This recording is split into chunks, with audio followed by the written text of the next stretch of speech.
So from America's election headquarters tonight, could be do or die for several Republican hopefuls. It is their third debate, this one in Boulder, Colorado, but with a brand new storyline. So how will Donald Trump handle coming in second in some polls to the surging Dr. Ben Carson? Plus, Jeb Bush desperately seeking momentum, and Marco Rubio taking heat from some voters who sent him to the Senate. Our next guest says tonight is the beginning of the end of the primary season. David Drucker is senior correspondent with the Washington Examiner. Beginning of the end, David, how do you mean that? Well, what I mean is that the early phase of the primary, where you can game things out, play some chess, keep expectations managed, possibly low so that you don't outpace yourself, I think that part of the campaign's over. I think now what candidates need to do, what they want to do, is exceed expectations. You're less than 100 days away from the voting in Iowa, the first votes, and now is the time when you have to begin to perform at a level that will get you into first, second, or third place in these early states so that you have a chance to compete for the nomination. So, continuing that chess analogy, the guy who had been king finds himself in a different square this time around. Donald Trump is not the front runner this time.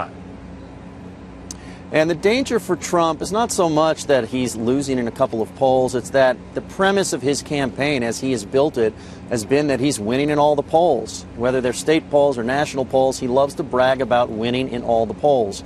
All of a sudden, he's not. So, number one, how will he react? But number two, what does it do to his candidacy when it's all about strength? I don't see him as an underdog comeback type of a candidate because of the way he's built himself in this race. And it's similar to Jeb Bush, whose premise of the campaign was that he was going to raise more money, have a bigger organization than anybody else, and steamroll the competition. That's no longer the case, and he has to try and pick himself off the mat. What about Dr. Ben Carson? What's his job, I guess, tonight?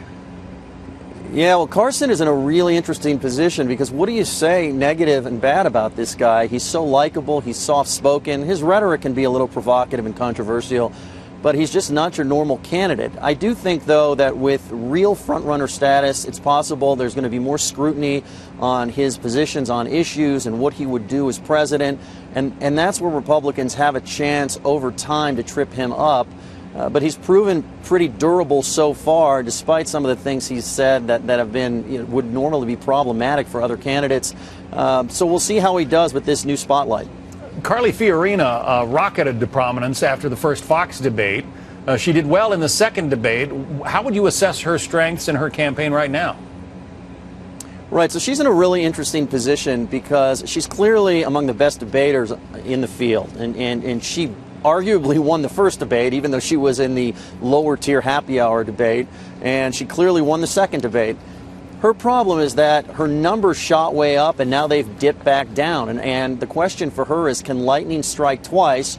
Or is she secretly and sort of below the radar building the kind of organization that's going to surprise a lot of people as we get closer to Iowa and New Hampshire? Her numbers in New Hampshire aren't bad, but a lot of her numbers have dipped back down, suggesting that she wasn't able to grab onto a lot of the support that she picked up after the CNN debate in September.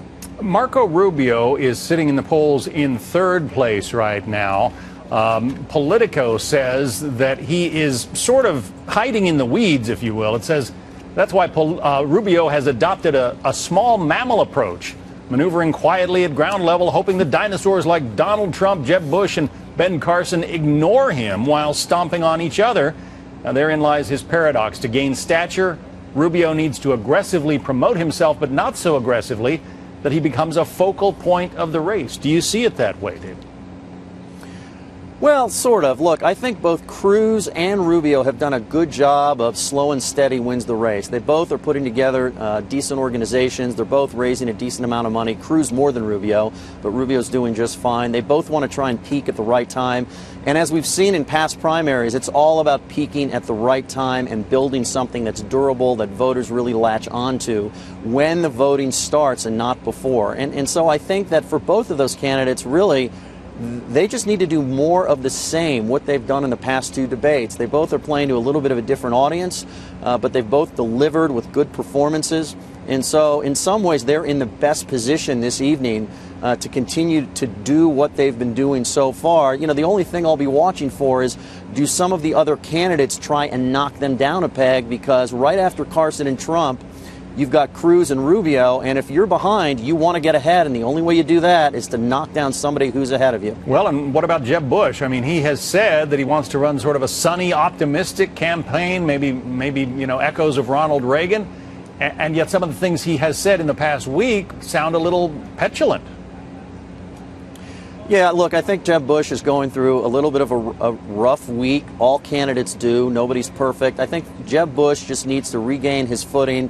He needs to make it clear to his supporters that he's not going anywhere and that he has a plan. He still has to fight through, however, the notion that the whole premise of his campaign, a big juggernaut that will steamroll everybody, is no longer the case. He's now an underdog, and he's got to learn to excel as an underdog. And part of that is going to be, what does he do tonight? Does he go after Trump? Does he go after Rubio? And does anybody really care? He's no longer really center stage right next to Trump the way he was last month. He's now a little bit off to the side. Rubio's taken his place there. Going to be fascinating to watch. It looks like beautiful weather there in Boulder, Colorado today, huh, David? It's gorgeous here, John. A little chilly, but a beautiful day. It'll warm up, trust me. David Drucker, thank you.